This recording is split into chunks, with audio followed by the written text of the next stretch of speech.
Horrific, right? The shooting in Texas, 19 children, 2 teachers. It is heartbreaking. These things happen way too often. This is as bad as it gets, as bad as it gets. Now, it's also depressing, not nearly as depressing as the original horror, of course, but the silly, one-sided, limited conversation we have about mass shootings in America. We don't have honest conversations about it. And you can tell almost right away. For instance, the alleged shooter here is this individual. I notice, however, they're not covering much about him, his motives, his background, very little. It's almost like the guns did it. The guns did it. It's all about guns. It's a very different conversation than what happened after Buffalo. Do you remember? We'll get into the specifics in a moment. But first, Governor Abbott was there today, and I think he spoke powerfully and appropriately. To say the least, Uvalde has been shaken to its core. Families are broken apart. Hearts are forever shattered. All Texans are grieving with the people of Uvalde, and people are rightfully angry about what has happened. Events like this, they tear at the fabric of a community. Our job is to ensure that the community is not going to be ripped apart. Governor Greg Abbott, frequent guest on this show. I like him. I have respect for him. Not for the following individual, though. Beto O'Rourke wants his job. You know that. He's running for governor of Texas right now. And what did Beto do? He went to the press conference to heckle the governor in a cheap political stunt. I can't believe he was this stupid, but he was. For victim services, has a phone number available for all victims, and candidly, the entire community, in a way, is a victim here. And I was provided their number to give out to you publicly. This is the number for the District Attorney's Office for Victim Services. The number is 830-278-2916. And at this time, I will pass the mic to Lieutenant Governor Dan Patrick.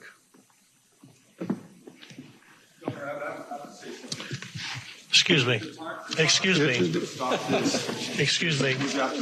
Sit down. You're out of line and an embarrassment. Sit down. Get out. The next shooting is right now, and you're doing nothing. No, you need to get your out of here. This isn't the place to talk this over. This is totally predictable when you... Sir, you're out of line. Sir, you are out of line. Sir, you are out of line. Please leave this auditorium. I can't believe you're a sick son of a bitch that would come to a deal like this to make a political issue. Look at all the cameras. Look at all the cameras. He loves it. He loves it. Watch him wag his finger now. It's on like you. Why don't you get out of here?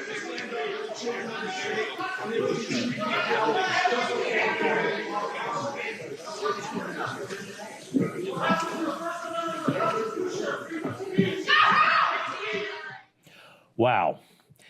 What a grandstanding fool. I think maybe he realizes what a colossal mistake that was, to go there and try to grift for votes. But this is Beto. This is Beto. He's not a serious guy. Remember this? Hell yes, we're going to take your AR-15, your AK-47. We're not going to allow it to be used against our fellow Americans anymore. He tries to pretend that videotape doesn't exist, but it does. The thing that he's really known for, other than being a rich, spoiled kid, is being, well, pretty foul-mouthed. In every single part of Texas, all of you, show the country how I do this. I'm so proud of you guys. See how the crowd eats it up? Hey, look, I was in the military. I've heard it all. I've said a lot. but not on stage with a microphone when I'm asking for votes. I think that's pretty strange. I also think this is pretty strange, that a guy who served 4 years in the House of Representatives, then lost for the Senate, goes on the cover of Vanity Fair magazine and says, "I was born to do this," as he runs for president of the United States. Now, I'm not a big believer in white privilege, but that's some serious white privilege going on there. And don't forget, he's Joe Biden's boy. I want to make something clear. I'm going to guarantee you this is not the last you're seeing of this guy. You're going to take care of the gun problem with me. You're going to be the one that leads this effort. I'm counting on you. Once again, it's all about guns. This time, remember last week it was all about white supremacy. They're missing something very crucial: mental health. I'll get to that in a moment, and the possible role of psychotropic drugs, which are so prevalent now. But they're taking their eye off, I think, the real issue. It's not guns. By the way, there are mass killings all over the world, and they don't use guns sometimes. Sometimes they use a bow and arrow. This was very recently, a bow and arrow in Norway. In China, these are frequent. They go on rampages with knives and axes. Poison. There are criminals and terrorists who have put together poison. 12 people killed in Japan, 5,000 injured. And it's a weapon of mass destruction. The car or truck, it's been used as a terrorist tool time and time again all over the world. Nice, France, 86 people were killed in an attack. Charlottesville, of course, 1 person killed there. And Waukesha, just this past November, 6 people killed with a car. Nobody likes talking about, though. Guns are the hot issue, and they were today at the White House. Oh, what a turnout, by the way. We had Al Sharpton, Ben Crump, 2 of the worst racist profiteers in the world, with the Attorney General, as Joe Biden signed a phony baloney, look at me, I'm doing something to help the situation, but I'm not, because I'm a politician and I just talk and I just sign things that have no real impact, and then I say things about it. The executive order I'll be signing today is so important in my view. It's a measure of what we can do together to heal the very soul of this nation, to address profound fear and trauma, exhaustion, that particularly Black Americans have experienced for generations. 2 summers ago, in the middle of the pandemic, we saw protests across the nation, the likes of which you hadn't seen since the 1960s. They unified people of every race and generation. No, they didn't. Did you see what happened? We all did. It was horrible. It was destructive. People died. Property was destroyed. And it went on for weeks.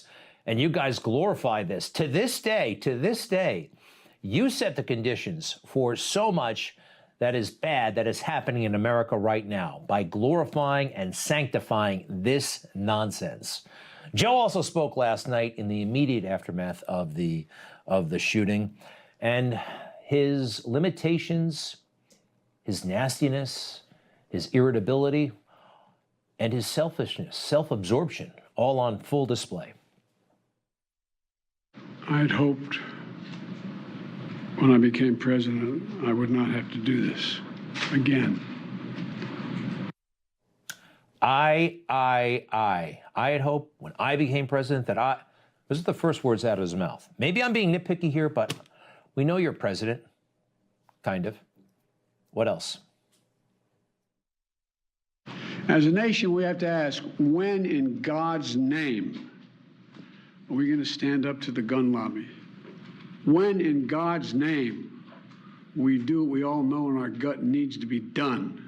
What in God's name do you need a solvent for except to kill someone? Deer aren't running through the forest with Kevlar vests on, for God's sake. For God's sake, we have to have the courage to stand up to the industry. Where in God's name is our backbone? I don't like that talk. Do you? I don't know if technically that's taking the Lord's name in vain, but there's something not right. The anger, when he refers to the Lord, there's something wrong with this person. And there's also something wrong with our mainstream media culture who see this and call this some sort of grief counseling. Yeah, this is what he's supposed to be good at. Just ask them. Biden trying to channel the nation's anger, the nation's frustration with this new shooting, acting as we so often see during crises like these in the country as a sort of consoler in chief. This has been one of the things that President Biden has done going back to his days in the Senate. The counselor in chief, the consoler in chief on a day like today. Playing the role of consoler in chief twice in less than 2 weeks. An emotional President Biden assumed the role of consoler in chief yet again tonight. Stop saying that, please. He's not good at it anyway. He's not. He's terrible. He makes it about himself, and he can't wait to get back to whatever the hell it is he thinks he should be doing. Remember when he looked at his watch when our soldiers and Marines were coming back from Afghanistan? That told us so much. That told us everything. But the mainstream media, they refuse. They refuse to call this guy out. They refuse to hold him accountable. They go along with the propaganda. There was no agenda from the president last night. He was reacting as a human. He was reacting out of grief. He was reacting out of anger. Yes, of course, he called for Americans, what did he call for? For these shootings to stop. And if that's something that the nation can't unite behind, stopping school shootings, what can we do? Yeah, it's how we do that. And by the way, this is not a press secretary, communications director. He's supposed to be a neutral journalist, and he's spinning for him. They pretend they're neutral. They're not. Now, let's talk overall about what's been happening here. I'm sure you've noticed when the Buffalo shooter, in the aftermath of that, we learned about the manifesto, and it was all about white supremacy, right? And he likes the Tucker Carlson show and all. No, it's all nonsense. And they tried to basically blame that on Trump supporters, which is so unbelievably offensive. But nothing mentioned about guns for some reason. Yet, fast forward now, Texas, I hear not much about the shooter at all. Salvatore Ramos, not much, but all about guns. It's the gun debate right now. Why is that? And why don't we talk about mental health? That's a real thing, right? Why did the White House actively discourage any discussion of what is obviously, to me, the key issue here? I want to also underscore that the overwhelming majority of individuals with mental health problems do not commit acts of violence. And so comments that make this about mental health only further stigmatizing mental health issues and detract from the other issues like gun violence that must be confronted in our society. So just want to make that clear that we are not stigmatizing. They don't want to talk about mental health because it will stigmatize those suffering from issues. Everybody has been down in the dumps at one point or another, suffered from depression. Everybody knows or is on something. It's not a big deal anymore. But maybe we should talk about that, actually. All these psychotropic drugs. You know, 30 years ago, children were not on these drugs like they are today. Children's, teens, 20-somethings, 30-somethings. I mean, everybody is taking these pills. And you've heard the warnings, right? Sometimes there can be, what do they call it? Suicidal ideations. Thinking about it, potentially actualizing it.